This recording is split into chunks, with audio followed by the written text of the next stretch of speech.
let's talk about the exam itself for a few moments. And I want to give you some information that will be helpful when you study for the exam so that you know what to expect.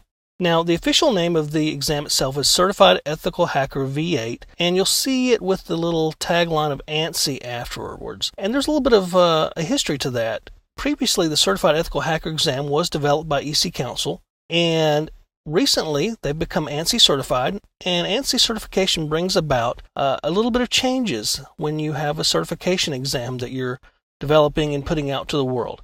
Basically, you have to have an independent authority write the exam, and they have to be independent from the people who publish it, put it out, the training and so forth, people who conduct those things. So that gives it credibility. It makes it so that the exam is written independently. And so it's a little bit of a better thing from a reputation standpoint. Being ANSI certified is very good. There are other major certification bodies, such as ISC Squared, that are ANSI certified as well. So it lends credibility to your certification. Now, the exam codes that you'll refer to the exam with when you sign up for it are a little bit different based upon where you take the exam, the venue itself. You have the 312-50 is the basic exam number. And you have Prometric Prime, you also have VIEW, and Authorized Prometric Testing Centers. So you'll get a different exam code depending upon where you take it. And that really depends upon where you sign up and so forth. You'll use the appropriate code based upon the test center or venue you'll be using. Don't worry about that so much until it comes time to sign up. And usually the test center, the test provider that you're going to be using will have the correct code in there. Now, the exam itself has 125 questions, and this sounds like a lot, and it really is. There are multiple guess questions typically, and you'll see a wide variety of levels of difficulty. You'll see different types of questions. You'll see questions that you might think, well, that's a networking question, or a question that you might think, well, that's a security question, but not true.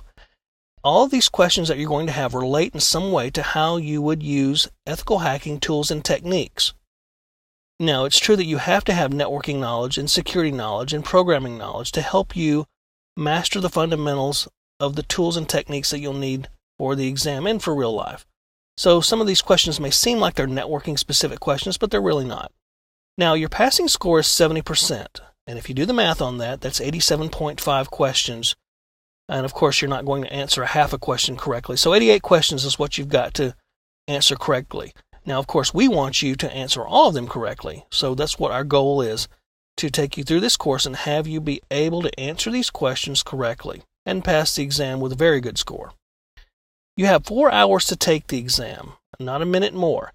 Some people finish a little bit earlier than that. Some people take the full 4 hours, and that's okay. You want to take your time and not hurry yourself, and you also want to double check your answers. Make sure you haven't checked the wrong answer or anything like that, to make sure that you've answered exactly the way you want to. So it's a good idea to check your answers as you're going through and even go back and check them before the test ends. Now, as I mentioned, you can schedule this exam through Prometric Prime, Prometric APTC, or a VIEW test center, and there are differences. Prometric Prime, you basically would take that if you're in an official course at an official test center. Prometric and VIEW are test centers that you can just go online, sign up, and take the exam at your leisure.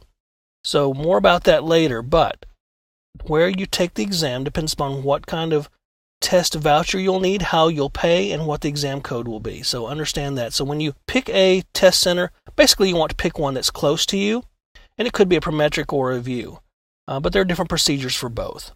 So that's a little bit about the exam, and now we're going to talk about the content of the course and kind of the table of contents, if you will, in a moment, and talk to you about what we're going to do during this course. So sit back and relax.